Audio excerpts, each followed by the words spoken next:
우리 인간은 나약하기 때문에 이 세상 살면서 죄를 지을 수밖에 없어요. 그런데 죄는 나로부터 시작되는 죄가 있어요. 나로부터 시작되는 죄, 게으름, 시기심, 그 다음에 또 욕심, 그리고 잘못된 판단. 그런데 이런 미움, 이런 것들은 다 나로부터 나오는 죄인데 바깥으로부터 오는 죄가 있어요. 내가 욕먹을 때 여러분들 화 나요, 안 나요?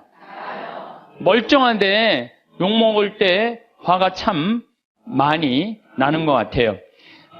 우리 인생 살아가면서 욕 안 먹을 수 있는 사람 있을까요? 내가 정말 좋은 일에, 내가 하느님 일에, 하느님 일하면 일할수록 욕 더 많이 먹어요. 하느님 일. 저는 욕 먹을 것 같아요? 안 먹을 것 같아요? 많이 먹어요.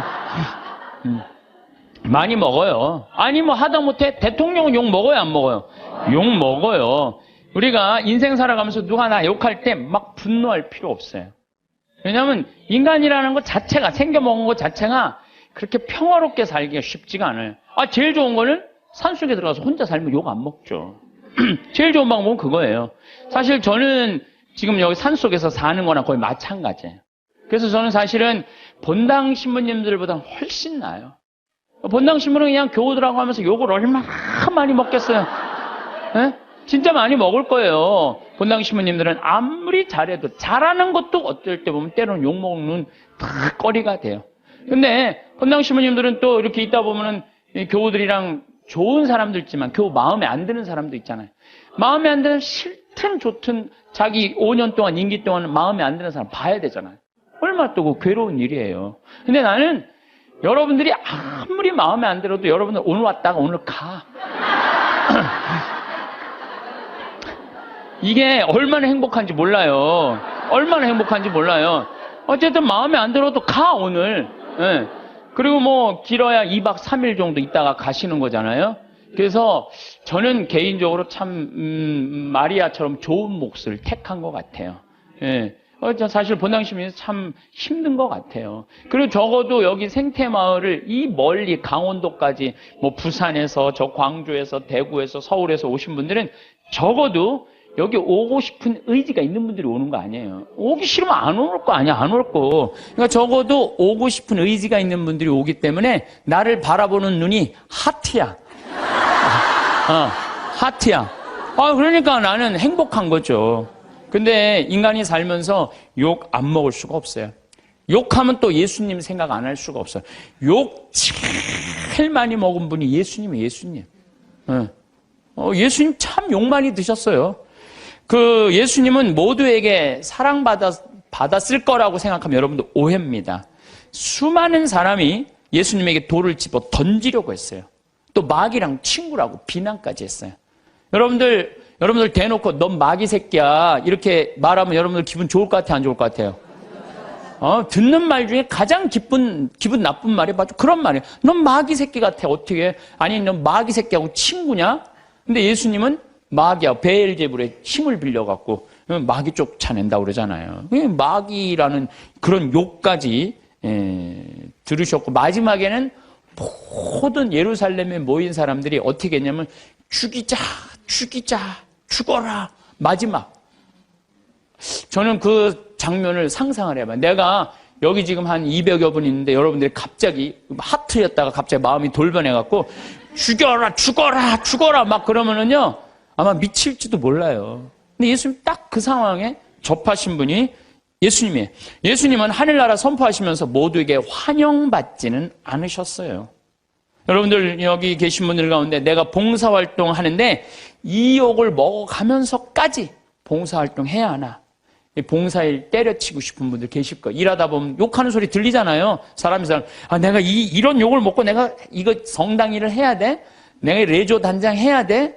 내가 이 성가대 해야 돼? 연령회 해야 돼? 성모 해야 돼? 아니 내가 차라리 때려치고 속 편하게 내 집에서 그냥 텔레비나 보고 그냥 놀러나 다니고 하지. 내가 왜 이 욕을 먹어? 그런 생각하시는 분들 계실 거예요. 예수님 좋은 일 하면서 욕 참 많이 드셨어요. 마르코복음 3장 1절부터 6절을 보면은 안식일에 손이 오그라든 사람을 펴줘요. 안식일에 당시 이 이스라엘에서는 몸이 아픈 사람들은 다 병으로 취급을 했어요. 병으로. 그러니까 죄로. 몸이 아픈 사람. 그러니까 회당의 정가운데 있을 수가 없어요. 근데 예수님 정가운데 나오라고 그래요. 손이 오그라드는 사람 펴줘요. 얼마나 좋은 일을 하신 거예요. 안식일에도 뭐든 손 오그라드는 사람 펴준 거 얼마나 좋은 일을 한 거예요.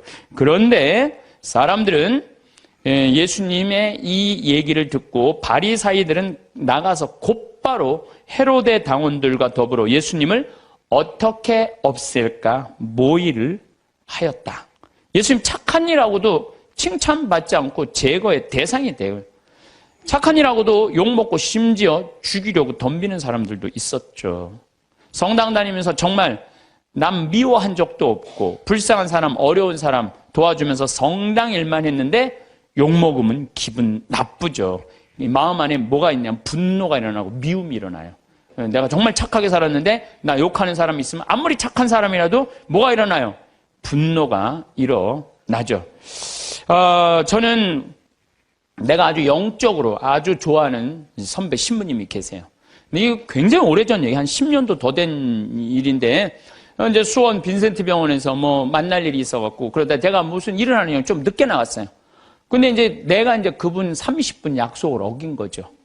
그분이 막, 주차하는 경비 아저씨가 우리 이제 그 형님 신부님 멱살을 쥐고 막 흔드는 거예요.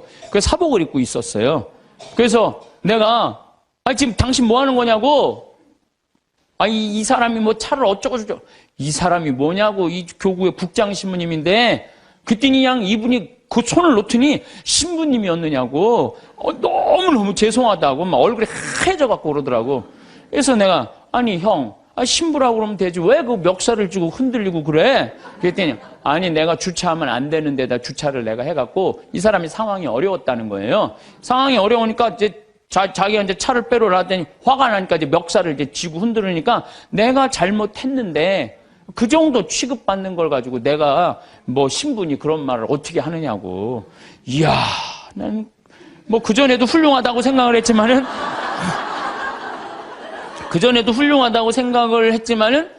그걸 보니까 더 훌륭한 거예요. 그래서 난 그분한테 고해성사 내가 이렇게 영적 상담을 지금도 이렇게 해요. 그 정도의 겸손을 가지고 있는 분 정도면, 욕먹는 걸 우리는 되게 싫어하잖아요. 근데 내가 잘못했으면은 어떻게 해야 된다? 욕 먹어야 된다. 이야, 참, 그래서 지금도 뭐 아주 정말 훌륭하게 살고 계시지만은 내가 그분을 보면서, 저게 바로 겸손이구나. 자기 지위를 함부로 내지 않고. 우린 조금만 뭐만 있으면 내가 누구니 뭐니 뭐 이래잖아요. 예.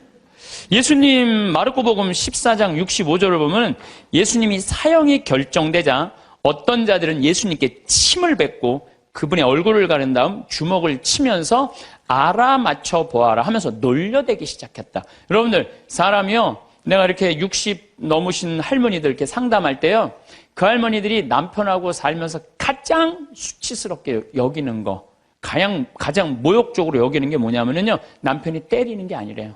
남편이 자기 얼굴에 침 뱉는 거래요. 침 뱉는 거. 침 뱉는 남자들이 있어요. 정말로 정신 나간 남자들이 있어요. 그거 생각하면 여러분들 신랑 훌륭해, 안 훌륭해요? 훌륭하죠? 여러분들한테 침은 안 뱉잖아, 침은. 얼마 전에도 상담을 하는데 침을 뱉는다는 거예요, 침을. 그래서 내가 왜 사냐고 그래서 왜 사냐고. 자식들 때문에 산다는 거예요. 답답한 거죠. 참 너무너무 불쌍한 거예요. 그래서 내가 그렇게 살지 말라고 내가 그랬어요. 여러분들, 내가 또 위험한 발음 안 하면 그냥 이혼하라고 그랬어요. 내가 침을 뱉고. 왜 이혼하라고 그랬냐면은 누웠을 때 죽이고 싶다는 거예요. 죽이고 싶다는, 누워있을 때 자기 침을 뱉은 그 남편을 칼 있으면 찔러 죽이고 싶다는 거예요. 여러분들, 칼로 찔러 죽이는 게 나아요? 이혼하고 사는 게 나아요? 어느 게 나아요? 이혼하고 사는 아슬아슬 하더라고요. 얘기를 들어보니까. 예. 근데 예수님은 뭐라고 그래요? 예수님께 침을 뱉고 그분의 얼굴을 가린 다음 주먹으로 치면서 알아맞혀 보아라 하면서 놀려대기 시작했다. 시종들도 예수님의 뺨을 때렸다. 이 욕먹는 걸 넘어서요, 수치감을 겪은 거예요, 예수님. 그런데도 예수님 어떻게 해요? 다 참으시잖아요. 다 참으셔요. 우리 성당 활동하면서 조금만 나 비난하고 헐뜯는 사람이 있으면 그거보다 수십 배 더 강한 어조로 상대방 비난해요. 제일 열받는 게 나 때리는 게 누군지 모르고 맞는 거야. 그렇죠? 제일 열받는 게 나 누가 욕하는지 모르고 욕만 떠돌아다녀 성당에. 그게 제일 열받는 거예요. 그 누군지 알면 쫓아가고 한판 할 텐데 누군지를 알아야지. 이게 헛소문이 그렇게 무서운 거, 헛소문이. 예수님 그냥 때리는데도 그냥 그걸 참죠. 아마 내가 그런 입장에 놓였다면 난 속 터져 죽었을지도 몰라요. 심지어 시종들, 종들도 예수님의 뺨을 때려요. 종들도. 예수님 묵묵히 참으시죠. 놀랍지 않으세요? 여러분들 자식 때문에 속상한 적 많아요, 적어요? 자식 때문에 속상한 적 많죠? 내가 지난번에 이 잠비아에 이제 그 자카란다 농장 꾸민다고 설계사 두 분하고 그 포크레인 사장님을 보냈어요. 근데 그 포크레인 사장님이 내가 혼배해 준 사람이야. 근데 나하고 동갑인데 45에 결혼을 했어요. 45에 37살짜리 예쁜 섹시하고.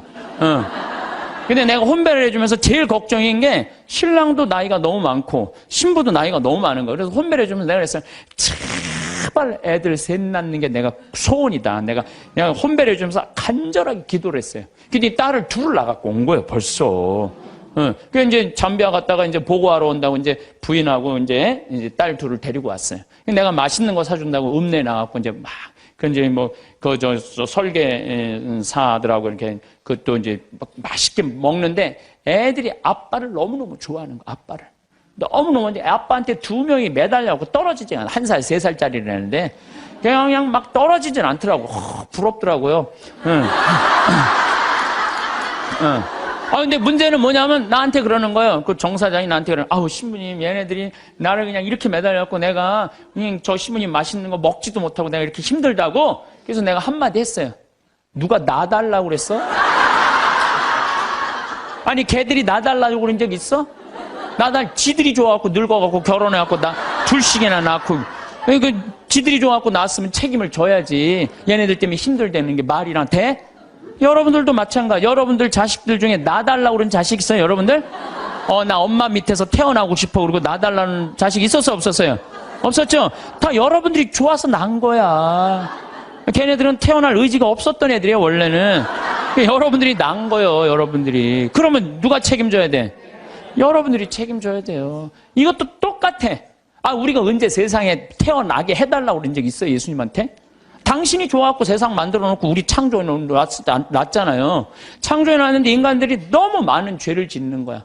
선택할 수 있죠. 죄를 선택할 수도 있고 선을 선택할 수도 있고 옳음을 선택할 수도 있고 그름을 선택할 수 있는 것을 하느님이 자유를 주셨는데 우리 인간이 옳음을 선택하거나 선을 선택하는 게 아니라 악을 자꾸 선택하니까 당신이 만들어 놨으니 당신이 책임지러 온 거예요.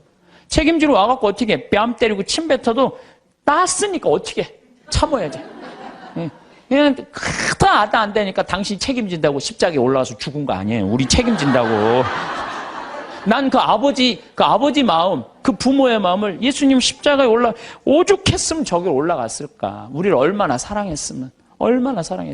그러니까 예수님 그 침뱉음도 견디셨다는 거죠. 예수님을 믿는다는 건요, 예수님처럼 사는 거예요. 적어도 예수님 흉내 낼 줄은 알아야 돼. 14장을 보면 다음 날에도, 이건 전날이야. 금요일, 그러니까 목요일 날 전날 붙잡혀갖고 그냥 매 맞고 그래. 금요일 날 아침에도 모욕을 당하셔. 군중들이, 그전에는 시종가고 종들이 예수님 모욕했는데 다음 날 아침에는 군중들이 이렇게 모욕을 해. 유다인들의 임금님 만세 하며 인사하기 시작했다. 또 갈대로 그분의 머리를 때리고 또 침을 또 뱉네. 예수님 침 참 많이 받으신 분이에요. 침을 뱉고서는 무릎을 꿇고 예수님께 절하였다. 조롱하는 거죠. 그렇게 예수님을 조롱하고 나서 자주색 옷을 벗기고 그분의 겉옷을 입혔다. 그리고 예수님을 십자가의 못 박으로 끌고 나갔다. 분명 이 군중 가운데는 예수님 일주일 전에 예루살렘에 입성할 때 빨마가지를 흔들고 호산나 호산나 주님의 이름으로 오시니 찬미 받으소서 이렇게 환영한 사람도 분명히 있었을 것 그 안에. 근데 일주일 만에 배신한 거예요. 일주일 만에. 그러니까 여러분들 인생 살면서요, 나 욕하고 누구 배신하잖아요. 그 모든 누구도 이해하지 못할 때 성당에 가서 예수님만 쳐다보세요. 예수님만 보면 예수님 입장하고 내 입장하고 어쩜 이렇게 똑같으냐. 동병상련. 어쩜 이렇게 똑같을까? 그러면은요, 예수님의 그 깊은 성심을, 깊은 마음을 이해하실 수 있습니다. 근데 문제는 우리가 살아가면서 사람한테 너무 의지하다 보면 이런 수치와 모욕, 배신을 겪을 수 있어요. 그러니까 사람은요, 물론 사람을 사랑하지만 사람만 온전히 믿으면요, 우리 인간이 실수해요. 우린 누굴 믿어야 돼? 예수님을 믿어야 돼. 예수님한테 마음을 많이 빼앗기는 사람들은요, 욕 조금 먹는다고 분노하지 않아요. 근데 사람한테 온전히 모든 걸 투신하는 사람은요, 이게 사람들한테 배신을 당하면요, 주체할 수가 없는 거예요. 누구도 다 배신해도 배신하지 않을 분이 한 분 계시잖아요. 예수님.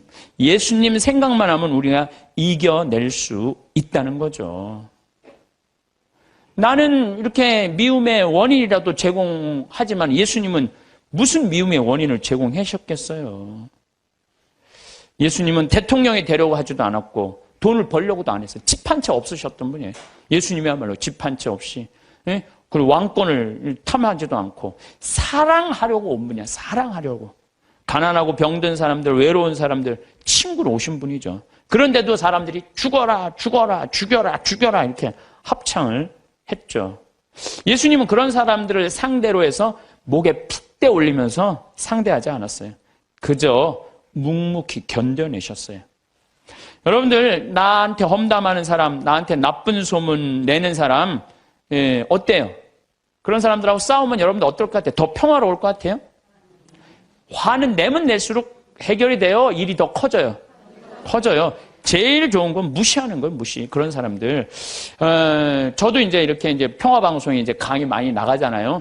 또 강의도 또 무지하게 텔레비에 많이 내보내더라고. 일주일에 8번이나 그냥 평화방송에 내보내. 그러니까 이제 내 강의를 이제 듣다가 좋아하는 분들도 있지만 내 강의 싫어하는 분도 있어요. 싫어하는 분. 또 우리 천주교 교우들도 뭐 싫어하겠지만 천주교 아닌 사람들도 싫어하는 경우가 있어요. 그럼 내욕을 인터넷에다가 무지하게 해요. 막. 그래갖고 이제 쫙 읽어보면, 야, 정말 욕 대단하게 한다. 근데 나는 대꾸를 안 해요. 거기서 그래, 제발 황신부 대꾸해라. 그래도 절대 대꾸하지 않아요. 네. 왜 대꾸하지 않느냐면 내가 그 사람이 어떤 사람인 줄 알고, 그 사람이 무슨 중학생인지 고등학생인지 남자인지 여자인지 할머니인지 할아버지인지 교육을 높게 받은 사람인지 낮게 받은 사람인지 성격이 어떤 사람인지 전혀 모르고 그 인터넷에 몇 줄 나온 걸 가지고 그 사람하고 말싸움으로 그게 해결이 될 일이에요? 그렇지 않겠어요? 우리 인생이 다 똑같은 것 같아요. 여러분들, 우리가 바라보는 사람은 상대방이에요. 빙산일각이라고 그러잖아요. 빙산일각. 예? 우리가 이렇게 1912년에 타이타닉호가 갈다가 조그만 빙산인 줄 알고 지나갔는데 이 밑에 엄청난 빙산이 있어갖고 이래갖고 그냥 침몰한 거 아니에요. 우리가 사람을 보는 건 요 꼭대기만 보는 거지 이 안에 이 사람이 할아버지가 어떻게 했는지 할머니가 어땠는지 엄마 아버지한테 맞고 자랐는지 사랑을 받고 살았는지 우리가 알 게 뭐예요. 그냥 요 겉에 드러난 것만 가지고 우리가 사람을 평가할 수도 없고 상대할 수도 없는 문제라는 거예요. 그래서 나는 인터넷에서 절대 대꾸하지 않아요. 네. 왜? 그 사람이 어떤지를 알고 어떻게 알아? 내가 이렇게 눈으로 보고 얼굴을 마주보면 밤새서라도 얘기할 수 있겠지. 근데 그 사람이 막 내가 욕을 했는데 만났는데 막 2m에 막 팔뚝 막 한 대 맞으면 막 갈 것 같아. 그럼 어떻게 해? 네. 그러니까 우리가 쉽게 이렇게 분노하거나 쉽게 상대한테 싸움을 한다는 게 좋은 게 아니에요. 욕은요, 세상 살면서 기본적으로 먹고 산다. 이렇게 생각하면 속 편해요. 왜? 누가 욕 먹고 살았어? 예수님이 욕 먹고 살았으니까. 예수님이 모욕을 당했으니까 우리도 인생 살면서 조금 모욕당하는 거, 욕 먹는 거, 그 어느 정도, 그거를 이겨내려고 그럴 때 인생이 고통스러운 거예요. 저도 이렇게 살아오면서 그런 나쁜 거는 그냥 무시하고 시간이 지나면 다 없어져요. 시간이 지나면. 5년, 10년이 지나보면요, 다 없어져요. 그러니까 여러분들 그런 거. 오늘 내가 식사하면서 여고생이 임신했다는 헛소문이 학교에 퍼졌대요. 그러니까 이 헛소문에 죽는 사람들 정말로 많아요. 헛소문에. 그래서 사람들이라는 게 참 그런 문제가 있는 것 같아요. 자, 그렇다면 우리 인간이 참 죄를 짓고 살아요. 게으르고 나약하고 그 다음에 시기심 많고 죄를 져. 나 같은 죄인도 용서받을 수 있나요? 여러분들 인생 살아오면서 정말로 누구한테도 얘기하기 부끄러운 죄들이 있으시죠? 저는 많아요. 누구한테도 얘기하기 부끄러운 죄들 참 많아요. 근데 나 같은 죄인이 과연 용서받을 수 있느냐? 나 같은 죄인도 과연 용서받을 수 있을까? 저는 예수님이 요한복음 8장에 보면 간음한 여인 얘기가 나요. 그거를 읽으면요 굉장히 위로가 많이 돼요. 이 여자가 간음을 하다 현장에서 잡혔어요. 2000년 전에 간음하는 거하고 지금 간음하는 거하고 이건 질이 달라요. 지금은 너무 쉬운 일이지만 2000년 전에는요 간음하는 게 쉽지가 않아요. 그 다음에 당시 이스라엘 사람들은 어떻게 했느냐면은 다 여자들은 다 가리고 눈만 내놨어. 눈만 내놨어. 그러니까 어떻게 생겼는지 뭐 눈만 보고도 간음을 한 거예요. 눈만. 이 여자 무지하게 예뻤던 여자예요. 그것만 보고도. 그러니까 이 온몸을 다 가려요. 지금도 이스라엘 사람들이 눈만 이렇게 내놓고 다녀요. 눈만.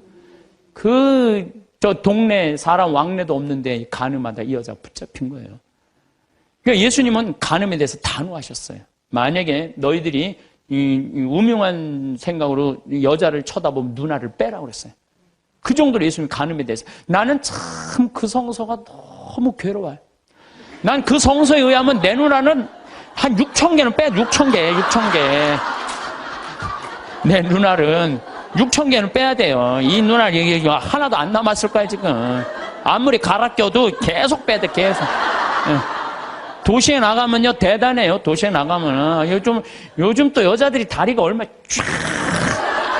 얼마나 예뻐요. 옷을 얼마나 야하게 입고 다녀요. 이야, 그럼 그냥 눈알 그냥 빼야 돼요. 눈알. 아마 여기 계신 분들도 눈알 남아있을 사람 별로 없을 것 같은데. 예수님 그렇게 간음에 대해서 단호하셨어요. 간음하면 안 된다. 그런데 간음한 여자가 현장에서 붙잡혔어요. 예수님, 당신 간음하면 눈알 빼라고 그러지 않았느냐. 또 한편으로는 모든 사람을 용서하라고 그러지 않았느냐. 둘 중에 뭘 선택할 것이냐. 예수님이 이 여자 편을 들면은 상당히 이상해지는 거예요.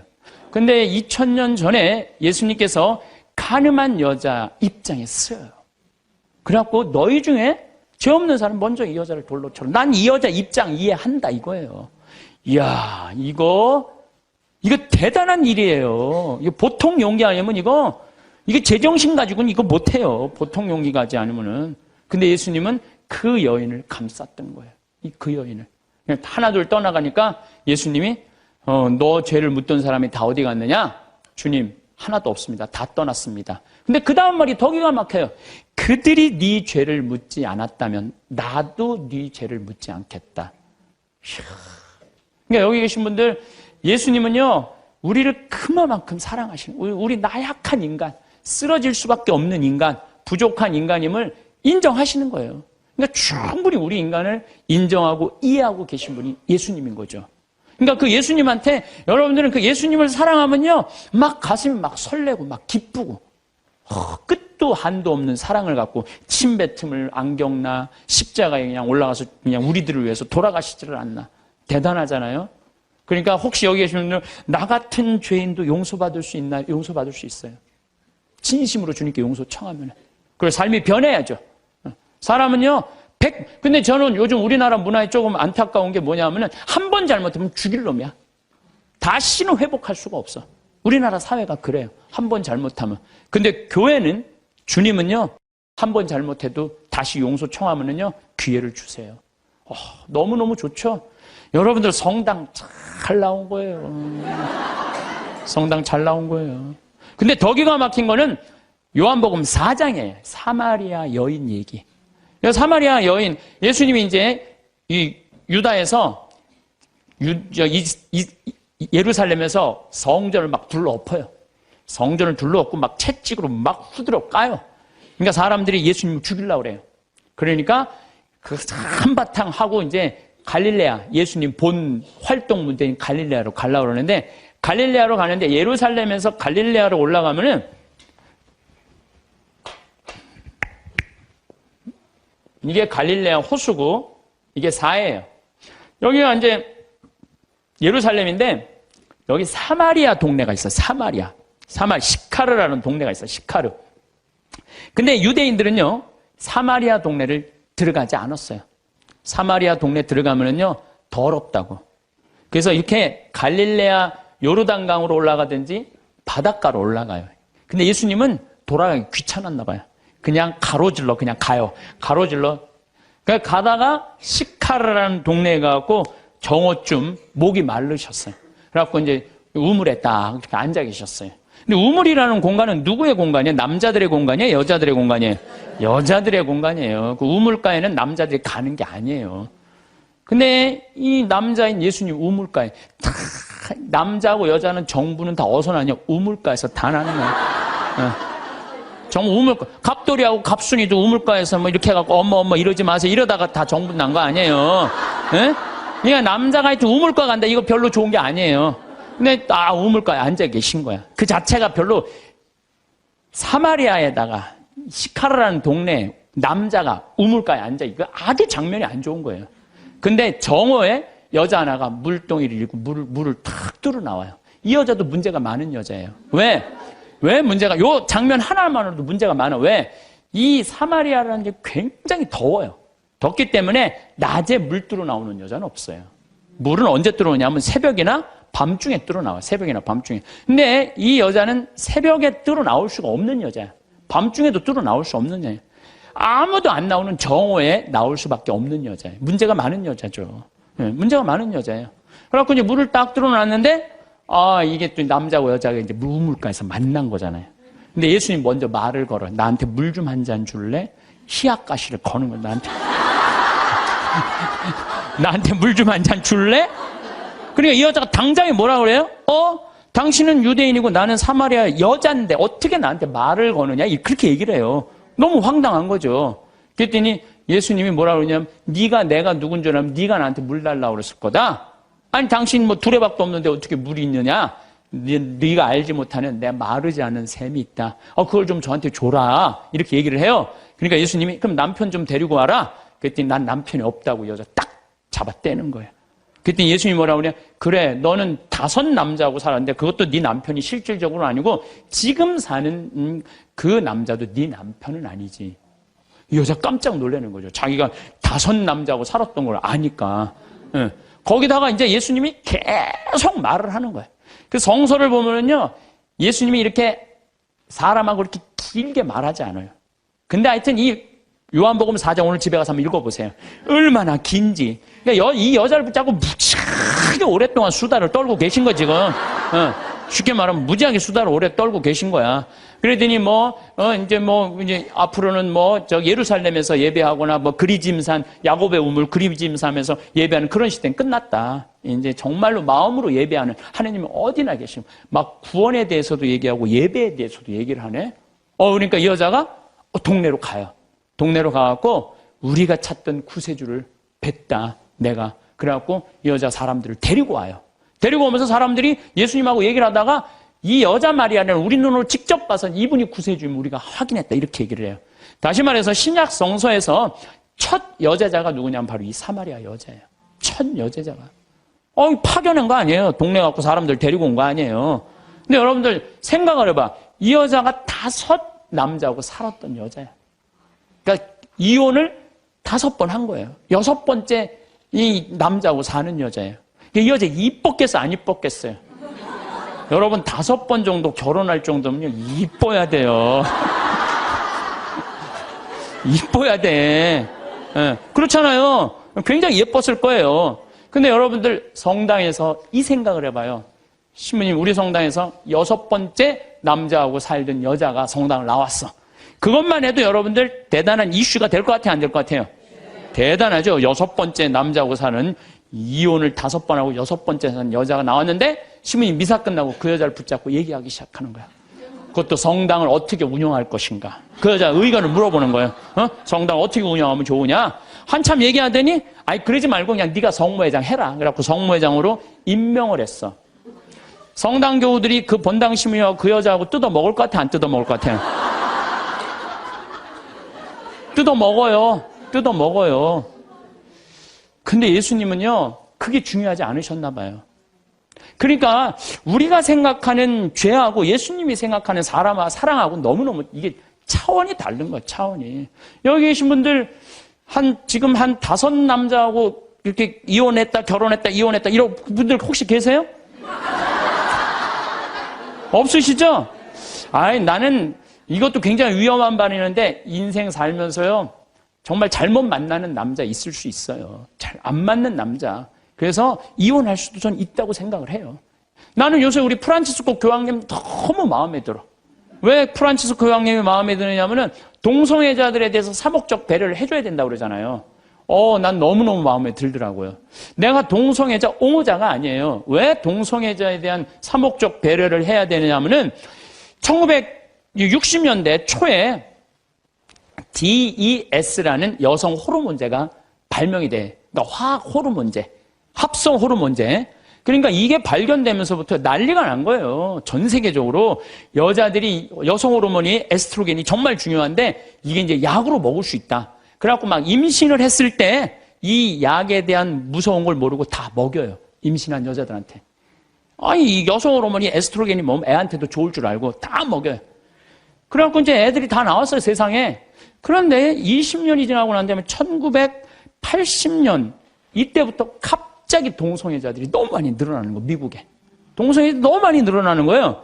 그래갖고 이게 어떻게 된 거냐, 추적을 해봤어요. 추적을 해봤는데 1960년도 초에 임신했을 때 DES, 합성 호르몬제를 먹은 애들이 문제가 생긴 거예요. 이 여자인 경우는 문제가 없어요, 여자인 경우는. 근데 남자인 경우는 임신을 했는데 뱃속에 뭐가 남자애가 들어있단 말이야. 그러면은 합성 호르몬을 먹으면 얘한테 에스트로겐이 들어가 버리는 거예요.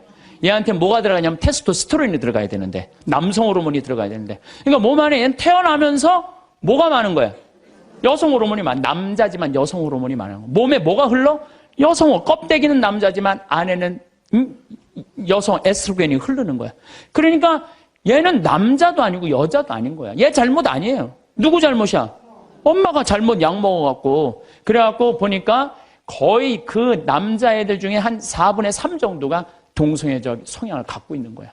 얘한테 너 지옥에 갈 거다. 너 그래갖고. 이게 되냐 이거예요. 이런 사목적 배려가 필요하다는 거예요. 맞는 말씀이에요. 마찬가지예요. 우리가 이혼한 사람 성당 못 나오게 하자. 아니에요. 저는 그렇게 생각하지 않아요. 이혼할 수 있어요. 사목적 배려로 그들도 빨리 구제해줘야 돼요. 어떤 방법으로든. 그래서 하나님 앞에서 정말 신앙생활 할 수 있도록 해줘야 돼요.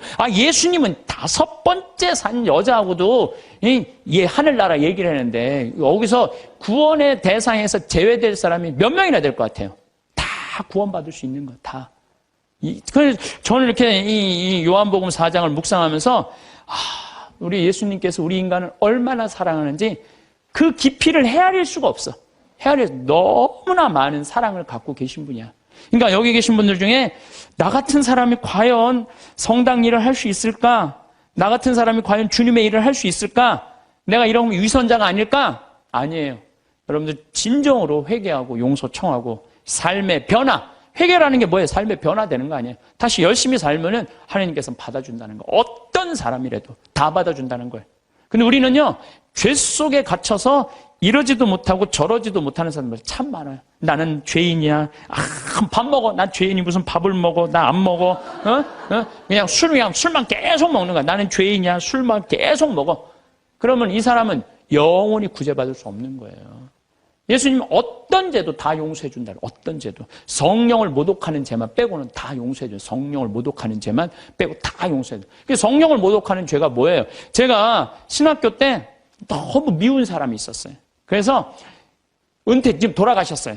은퇴한 신부님한테 계속 고해성사를. 나 그 사람이 너무 밉습니다. 또 한 달 지나고 그 사람이 너무 밉습니다. 또 지나고 그 사람. 이제 신부님이 나를 아니까 한 7번째 고해를 하는데 신부님이 딱 그러더라고요. 학사님, 하느님의 사랑을 믿습니까? 안 믿습니까? 그러더라고요.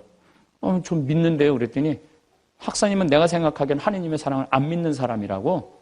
당신이라고 그러더니 당신은 하느님의 사랑을 안 믿는 사람이라고. 그럼 무슨 말씀이냐고. 당신이 고해성사를 받으면 하느님께서 온전히 용서해줬다. 그럼 그거를 믿어야지. 왜 못 믿고 7번이나 똑같은 죄를 고백하냐 이거야. 그게 바로 성령을 모독하는 죄. 성령을 모독하는 죄. 하느님의 은총을 온전히 믿어야 되는데 하느님의 은총을 안 믿는 거야. 용서 받았을까? 아니야, 안 받았을 것 같아. 또 가서 확인해보고, 용서 받았을까? 안 받아. 또 가서 이게 성령을 모독하는 죄라는 거예요.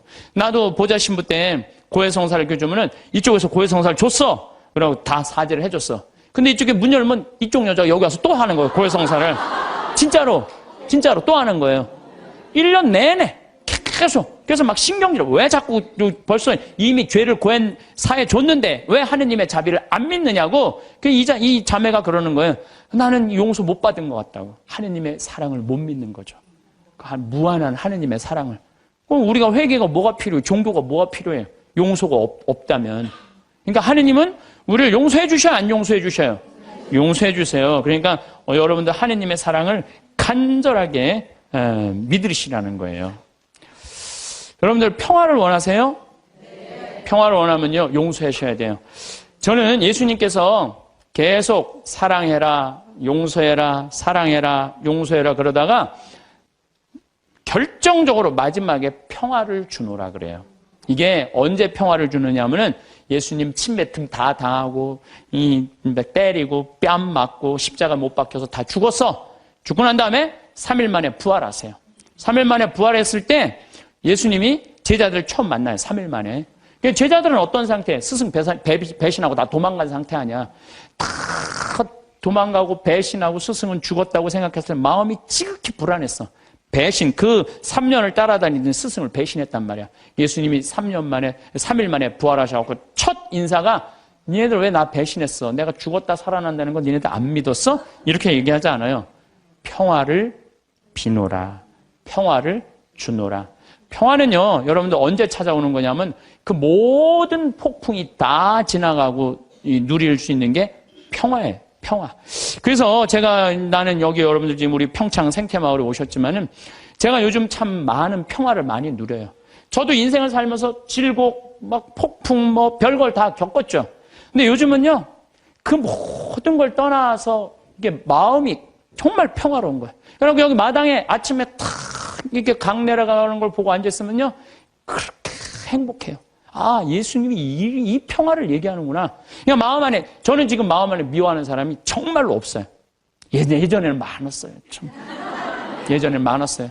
근데 그런 단계들이 다 어느 정도 지나고 난 다음에 내가 이제 평창에 들어와서 산 지 10년이 됐어, 10년. 그러니까 10년 동안 2년이 있었던 많은 사람들이 이제 떨어져 나가고 사연이 있었던 많은 사람들이 떨어져 산속에서 여기 한번 마음 먹고 올라오면 하루가 걸리잖아요. 그러니까 웬만한 사람들은 거의 못 와요. 그러니까 사람을 덜 만나고 또 좋은 사람들만 만나니까 평화로운 거예요. 아, 예수님이 부활하고 난 다음에 내가 너희에게 평화를 비노라. 그게 바로 이거구나. 미움, 분노, 증오, 죽어라, 죽여라 다 떠나고 난 다음에 예수님이 마지막에 십자가에서 부활하고 성취한 게 뭐다? 평화다, 평화. 그러니까 여러분들 마음 안에 미움이 있으면요, 평화를 누릴 수가 없어요.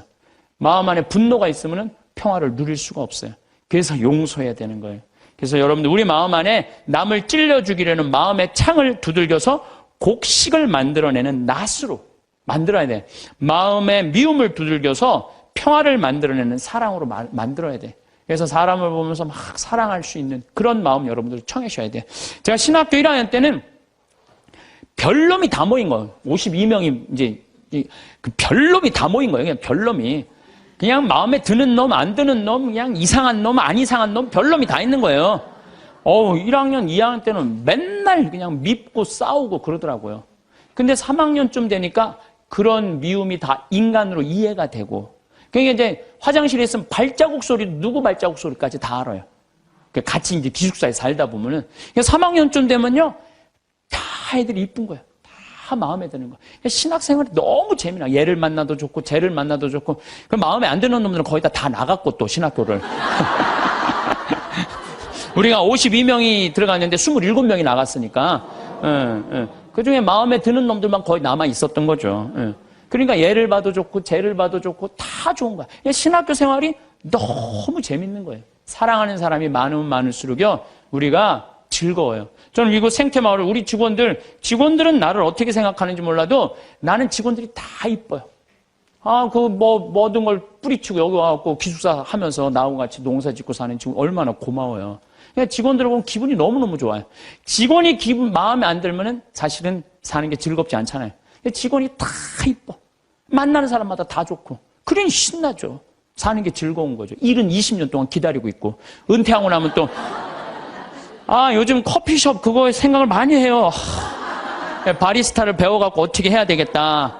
그러니까 일이 있으니까 죄를 안 짓고. 그래서 여러분들 마음 안에 저 대림 일주일에 이 얘기가 나와요. 남을 찔러주는 마음에 창을 두드려서 곡식을 만들어낸 낫으로 만들어라. 여러분들 그래서 마음 안에 창들이 있으면 다 없애세요. 미운 삐죽한 마음들이 있으면 그걸 다 용서를 해줄 때 사랑하는 사람이 옆에 있을 때 그것처럼 행복한 게 없는 거죠. 여러분들 이상호 씨가 그녀를 만나는 곳 100m 전이라는 노래 아시죠? 그녀를 만나는 곳 100m 전에서 가슴이 떨리며 그녀를 만나기 위해 구두도 새로 사고 옷도 깨끗이 차려입었지만 왠지 그녀를 만나기엔 자신의 모습이 못마땅하다는 노래 가사 내용이 있어요. 아시죠? 예, 그녀를 만나는 곳 100m 전. 우리는 신앙인이에요. 신앙이기 때문에 누구를 만나냐면 예수님을 만나요. 예수님을 잘 만나려면 내 마음 안에 미움이 없어야 돼. 내 마음 안에 분노가 없어야 돼. 내 마음 안에 욕심이 없어야 돼. 그래갖고 내가 옷도 차려입고 구두도 사고 꽃도 준비하는 그런 마음으로 예수님을 만날 때 여러분들은 행복할 수 있어요. 신앙, 기도 시간도 너무너무 즐겁고. 그래서 저는 용서의 삶이 참 중요해요. 제가 신부가 막 된 조원동 주교자 성당에서 휠체어를 찬 요한나 자매가 있어서 몸이 퉁퉁했는데 오늘도 휠체어 타고 오신 우리 형제님도 계시지만 휠체어를 탔어요. 근데 내가 그 자매 집에 가보니까 허름한 집에서 사는 거야. 휠체어를 타고 있는데. 그런데 더 기가 막힌 거는 그 휠체어를 탄 요한나 자매가 뇌성마비로 움직이지도 못하는 병자 셋을 모시고 사는 거야. 자기도 휠체어를 타고 다니는데 뇌성마비 환자 3명을 모시고 사는 거예요. 화장실도 겨우 다니는 그들에게 내가 왜 이렇게 힘든 일을 하냐고 물었더니 자기는 무슨 일이라도 할 수 있고 움직일 수도 있지만 누워있는 뇌성마비 환자들은 움직이지도 못하니까 움직이지 못하는 우리가 당연히 돌봐야 된다면서 그 아름다운 생활을 하더라고요. 우리들은 말로만 회개한다고 용서해달라고 하는 건 의미가 없어요. 세례자 요한이 행동으로 회개하지 않고 세례만 받으려는 바리사이와 사두가이 사람들한테 이렇게 이야기하죠. 독사의 자식들아, 다가오는 진노를 피하라고 누가 너에게 일러주더냐? 회개에 합당한 열매를 맺어라. 죄를 뉘우친다면요, 우리가 회개에 합당한 보석의 생활을 해야 되는 거예요. 공을 쌓아야 된다는 거죠. 행실로 드러나야 된다는 거. 사랑하고 나누는 삶. 특별히 우리 교우들은 세상에 살다 보면 참 미운 일이 많아요. 자식, 남편, 형제, 친척, 나 사기치는 보이스피싱, 미워할 놈들이 너무 많아요. 참. 그래서 저는 교우들한테 생활의 단순함이 참 필요한 것 같아요. 생활이 좀 단순해. 너무 많은 일을 하다 보면요, 이게 죄를 많이 져요. 생활이 단순한 게 참 필요해요. 윤동주 씨가 서시라는 걸 썼죠. 죽는 날까지 하늘을 우러러 한 점 부끄러움이 없기를. 잎새 이는 바람에도 나는 괴로워했다. 별을 노래하는 마음으로 모든 죽어가는 것을 사랑해야지. 그리고 나한테 주어진 길을 걸어가야 되겠다. 오늘 밤에도 별이 바람에 스치운다. 참 내용이 좋은 것 같아. 죽는 날까지 하늘을 우러러 한 점 부끄러움이 없기를. 이런 마음으로 살아가야 돼요. 근데 나는 그냥 하늘을 우러러 그냥 부끄러운 일 천지인데 어쨌든 마음만은 그래야 된다는 거죠. 잎새 이는 바람에도 나는 괴로워했다. 양심의 소리. 주님께서 우리에게 들려주는 양심의 소리를 들어야 된다는 거죠. 별을 노래하는 마음으로 모든 죽어가는 것을 사랑해야지. 이 시는 거꾸로 들으면 돼요. 별을 노래하는 마음으로 모든 살아있는 것을 사랑해야지 하고 똑같은 것 같아요. 그래서 여러분들, 제가 별 참 좋아하는 소년이잖아요.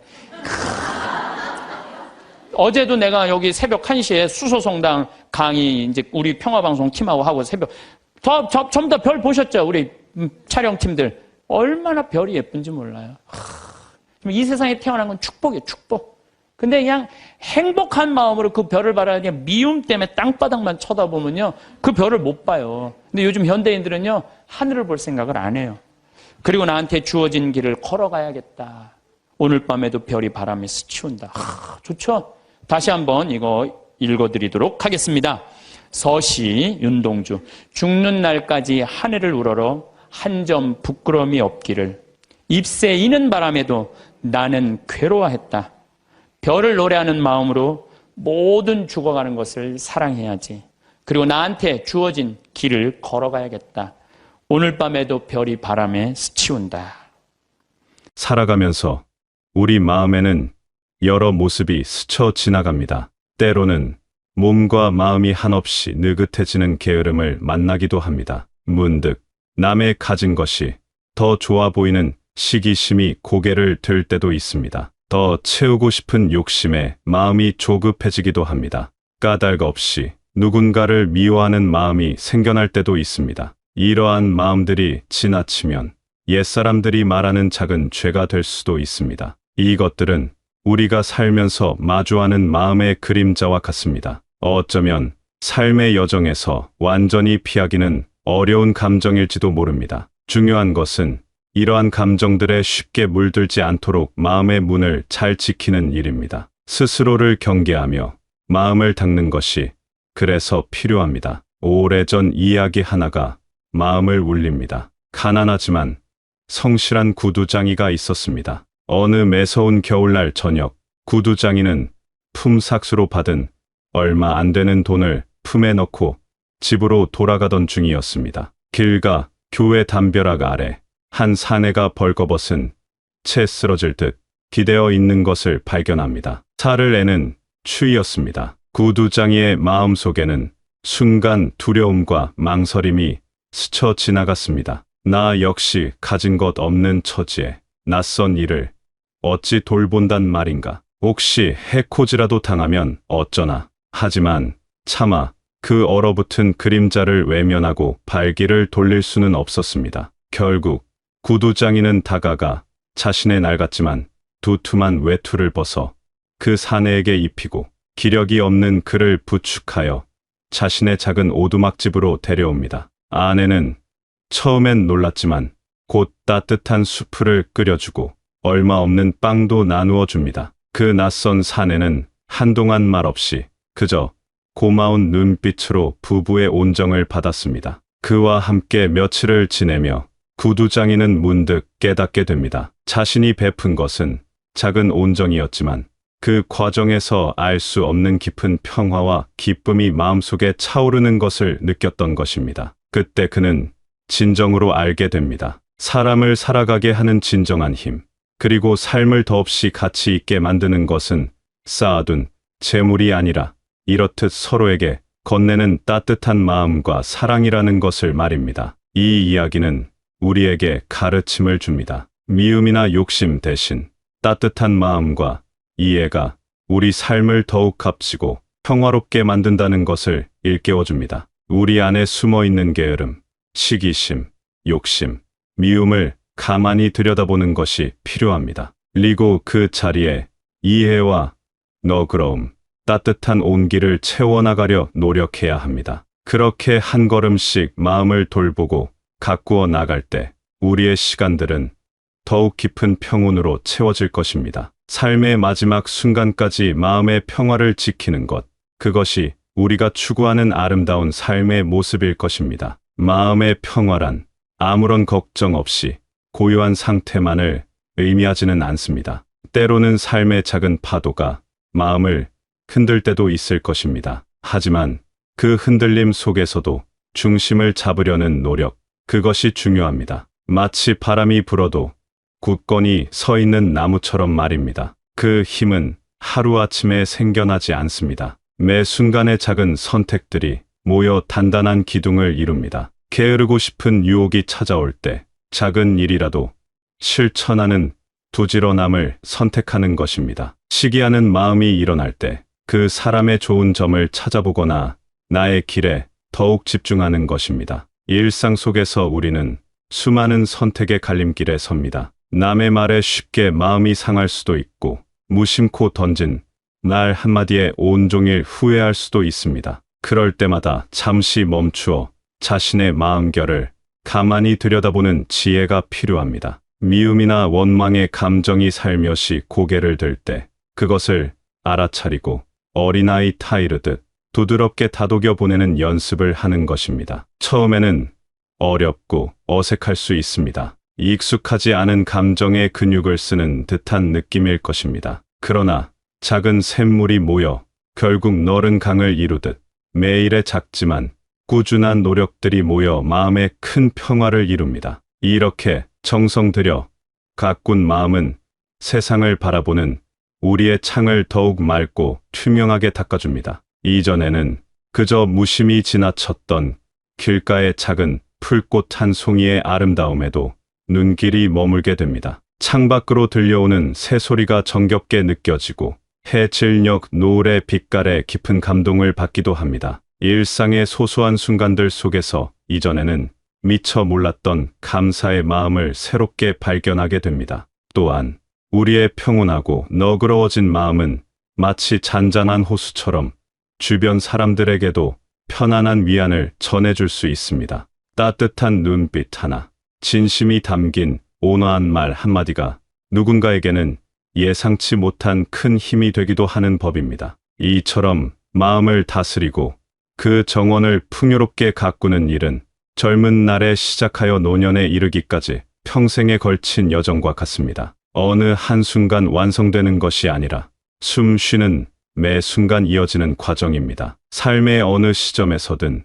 우리는 자신의 마음을 더 깊이 이해하고 지혜롭게 성장시킬 새로운 기회를 만납니다. 젊은 날의 뜨거운 열정과 패기 넘치는 에너지와는 또 다른 깊은 이해와 너그러움, 그리고 따뜻한 관용이 우리 마음을 더욱 풍성하게 채우게 됩니다. 게으름보다는 작은 움직임을, 미움보다는 깊은 이해를, 끝없는 욕심보다는 소박한 나눔을 선택하는 매 순간이 우리 자신을 더욱 값지고 풍요롭게 만들어줍니다. 결국 우리가 기나긴 삶의 여정에서 얻을 수 있는 가장 큰 선물은 눈에 보이는 화려한 외부의 것이 아니라 바로 우리 안에 있는 잘 가꾸어진 평화로운 마음일 것입니다. 그 마음이야말로 어떤 상황에서도 우리를 굳건히 지탱해주고 삶의 참된 의미를 더욱 깊고 분명하게 만들어주는 변치 않는 보물과 같습니다. 마지막 숨을 거두는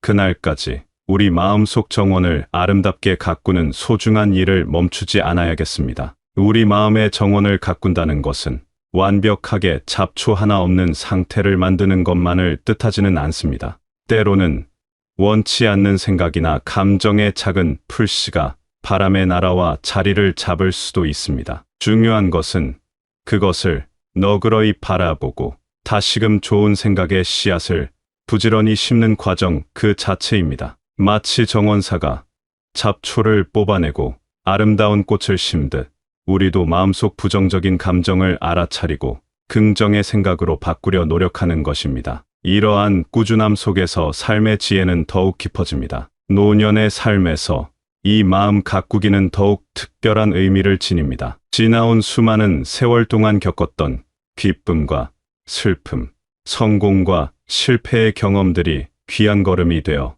우리 마음밭을 더욱 비옥하고 풍요롭게 만들어줍니다. 젊은 날에는 미처 깨닫지 못하고 보이지 않던 삶의 깊은 이치들이 고요히 자신을 돌아보는 시간을 통해 하나둘 그 모습을 드러내기도 합니다. 더 이상 세상을 향해 서두르거나 조급해하지 않고 현재 주어진 매 순간에 온전히 머무르며 작은 기쁨들을 깊이 음미하는 것, 이것이 바로 잘 익은 포도송이처럼 향기로운 지혜의 모습일 것입니다. 그렇게 정성껏 가꾸어진 마음은 우리에게 어떤 상황에서도 흔들리지 않는 조용한 힘을 선물합니다. 세월의 무게와 삶의 온갖 풍파 앞에서 쉽게 좌절하거나 무너지지 않는 내면의 단단함입니다. 이는 겉으로 드러나는 우렁찬 목소리나 강인한 모습과는 다릅니다. 오히려 잔잔한 미소와 따뜻한 눈빛, 그리고 온화한 말씨로 나타나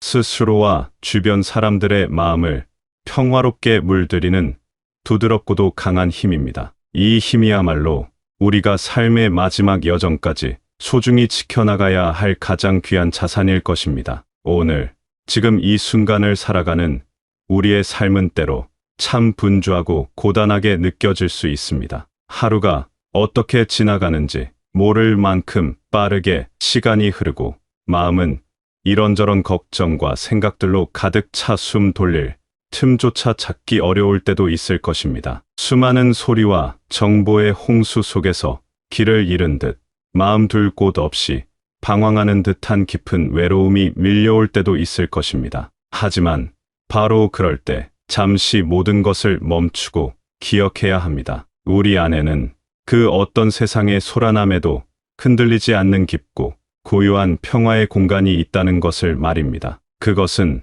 바로 우리가 오랜 시간 동안 사랑과 정성으로 가꾸어 온 우리 각자의 마음의 정원입니다. 세상의 속도가 아무리 우리를 재촉하고 주변의 변화가 아무리 예측하기 어려워 우리의 마음을 불안하게 할지라도 우리 자신의 마음 속에서 스스로 피워낸 진실한 생각의 작은 꽃 한 송이, 정성으로 돌보아 온 선한 의지의 나무 한 그루는 변치 않는 위로와 힘을 전해줍니다. 우리가 게으름 대신 성실을, 시기심 대신 진심, 어린 축복을, 차가운 미움 대신 따뜻한 이해를, 뜻없는 욕심 대신 감사하는 마음과 작은 나눔을 선택했던 그 모든 소중한 순간들이 차곡차곡 쌓여 지금의 우리를 굳건히 지탱하는 보이지 않는 힘이 되는 것입니다. 그러니 지금 혹시 삶의 무게가 감당하기 어렵게 느껴지고 마음이 한없이 지쳐 있다면 아주 잠시라도 모든 것을 내려놓고 조용히 자신의 내면에서 들려오는 목소리에 귀 기울여 보시기 바랍니다. 그곳에는 분명 지치고 힘겨워하는 당신의 여린 어깨를 따뜻하게 감싸 안아주고 다시 일어설 수 있도록 격려하는 다정한 힘이 숨쉬고 있습니다. 우리가 반드시 거창하고 위대한 무언가를 이루어야만 가치 있는 존재가 되는 것은 아닙니다. 하루에 단 한 번이라도 아주 작고 사소한 것이라도 마음속에 좋은 생각의 씨앗 하나를 심고 따뜻한 말 한마디를 건넬 수 있다면 그것이 바로 짙은 어둠 속에서 길을 밝히는 작은 등불이 되고 거친 세상의 파도를 헤쳐 나갈 수 있는 잔잔하지만 강한 용기가 될 것입니다. 우리의 삶은 저마다 다른 풍경과 무게를 지닌 채 걸어가는 각자의 여정입니다. 그러나 그 길 위에서 우리는 결코 혼자가 아님을 기억해야 합니다. 우리 안에 있는 선한 의지와 서로를 향한 따뜻한 마음이 있다면 그것이 곧 서로에게 가장 큰 위로가 되고 든든한 힘이 되어줄 수 있습니다. 부디 지치지 말고 당신 안에 있는 그 누구도 빼앗을 수 없는 아름다운 정원을 계속해서 사랑으로 가꾸어 나가시길 바랍니다. 그 정원이야말로 이 분주한 현생을 살아가는 우리 모두에게 가장 깊고 든든한 뿌리가 되어주고 진정한 행복을 길어 올리는 마르지 않는 샘이 되어줄 것입니다. 당신의 모든 날들이 내면의 평온과 삶의 작은 기쁨들로 가득하시기를 진심으로 응원하고 기원합니다.